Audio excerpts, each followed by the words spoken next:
Peter saw him, and he got real worried. So he went into God's office and said, God, I think we might have a problem. And God said, what is it? And he said, well, we have two guys walking up towards the pearly gates, and they've got hoods on them. And God went into this spiel about, you know, we love everybody, we accept everybody, we don't exclude anybody, so let them in. So St. Peter came back in his office a little later and said, well, they're gone. And God said, those guys? He said, no, the pearly gates.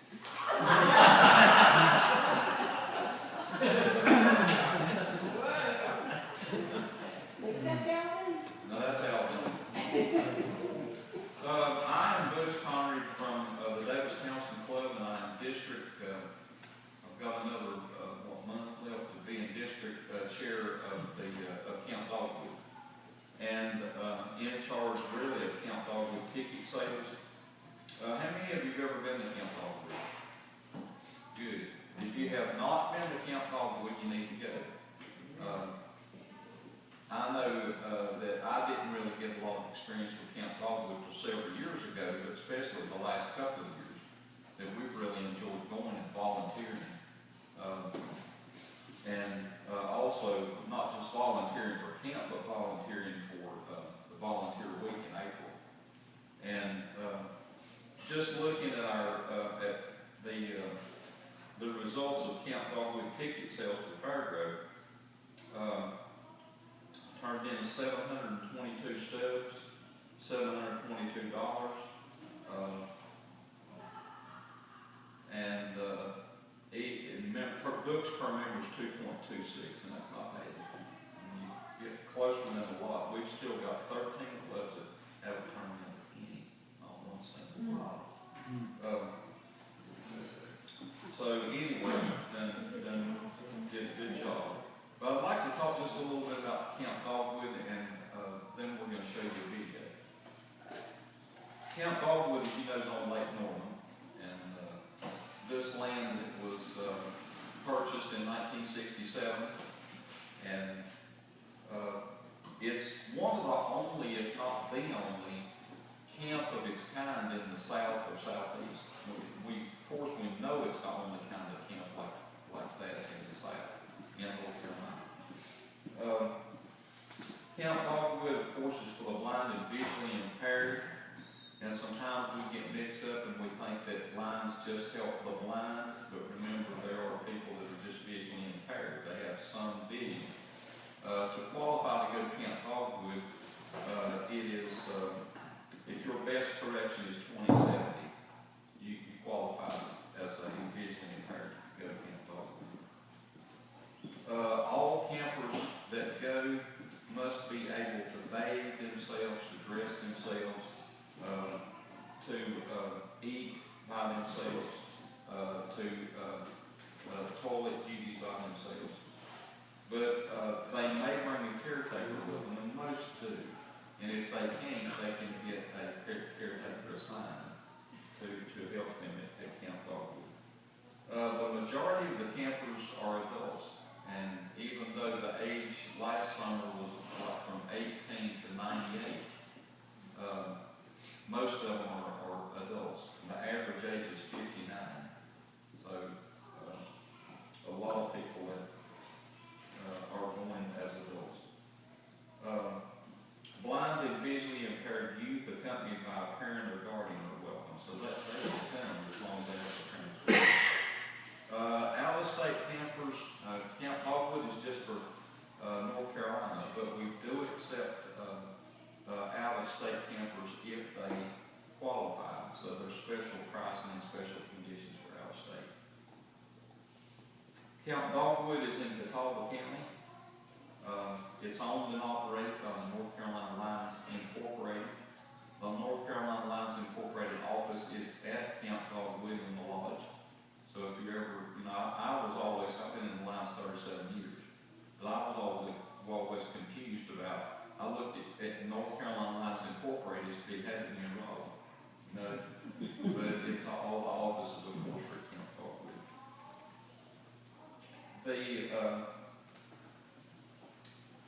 I'm trying to skim through this and not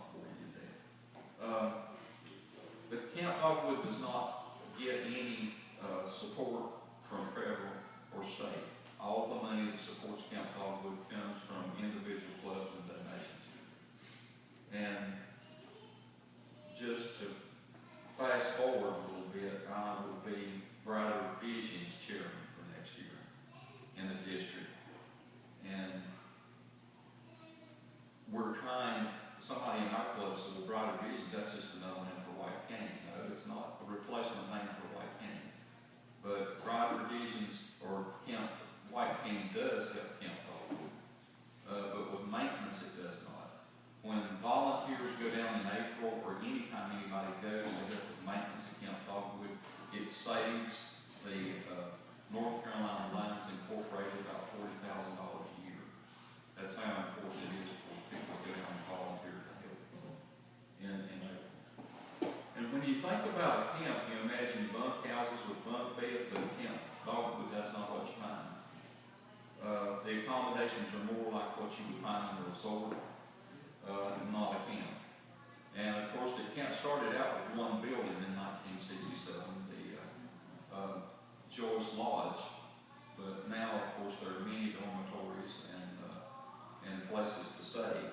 But modern buildings contain hotel-like rooms with double beds and individual heat and air conditioning, and each building has a common area with seating and a television. If you want to get to see your favorite television program, you better hurry because it's crowded in there. You say, what in the world do visually impaired and blind people need with television? But now remember, there's people that they're not visually impaired that go with the blind, so they can do that. Plus, a lot of blind like to sit and listen to the TV, so you'd be surprised. The dormitories have a screened-in porch with rocking chairs, and of course the grounds have paved roads. The waterfront is the largest activity that there is, with it being on Lake Norman, and enjoyed by most campers. And the waterfront is open every day during the camping season. And there's 10 camping sessions starting in May through August, and they accommodate about 850 campers throughout the summer. So the activities at the waterfront, there's pontoon boat rides, there's swimming, there's tubing, there's skiing. There are many things for campers to do. Crafts, nature center and nature trail. The VIP Century Garden is one of the favorites of the campers. They use the garden hall sitting by the fountain, sitting on a bench. If you've ever been to Camp Dogwood, when you go straight from the lodge up to the Stickley building or up to the store, all along the way is benches that have been donated by Lions clubs or individuals. A beautiful garden. That's one of the big things we work on when we go voluntarily. There's a touchable art gallery.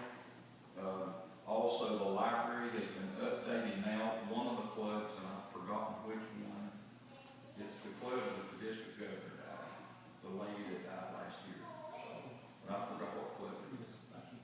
But anyway, they gave $20,000 in her memory that updated the library. So they've got audio books and large print books and braille books and magazines. They've got more computers now. This says 4, but they've got more than 4. They've got many computers that this club gave. And it's really nice. It's been updated. The trips that the campers can take, they used to have to go off campus to play putt-putt, but a club, and I cannot think of which club it was, came up and built an inside putt-putt in the barn where they used to keep the horses. But they still have horse riding, but they go off campus for that. They go shopping at Walmart. They love to do that. They go bowling. The summer camp begins on a Sunday at 1 until 10 o'clock on Saturday morning the next week. And the weekly fee for a camper that is blind is $100. Most clubs take care of that for the VIPs, and the fee for a sighted individual now is $150. So if you want to go with the VIP, you have to pay $150, which they have a theme each week. Like, for example, last summer, the session started June the 3rd to June the 9th, and it was a beach theme. Then they had a Western theme, peace, love, and hippies, and Western cowboys. They have some kind of theme every week. And they dearly love. Maybe you've been on a fishing trip, VIP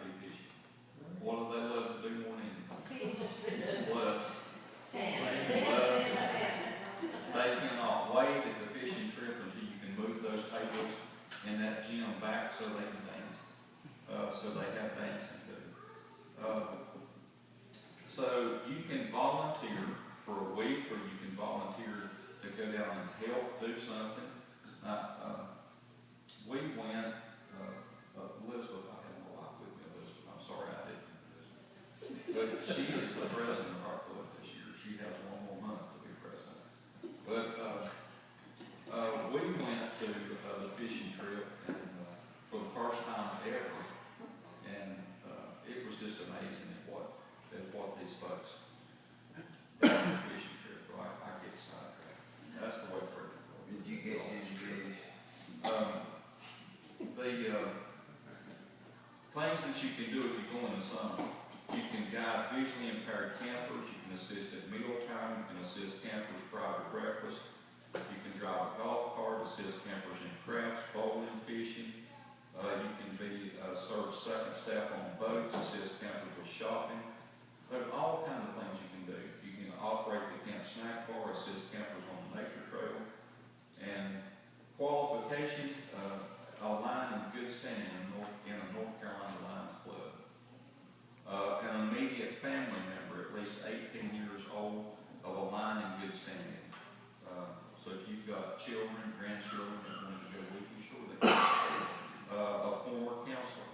All others must submit 3 letters of recommendation from lines in good standing of a North Carolina Lions Club. So if you had somebody in the community that wanted that heard about Camp Dogwood and said, I'd like to go volunteer, what do I do? Then they would have to do this 3 letters of recommendation. So that's quickly about Camp Dogwood. Like I say, if you haven't been, go.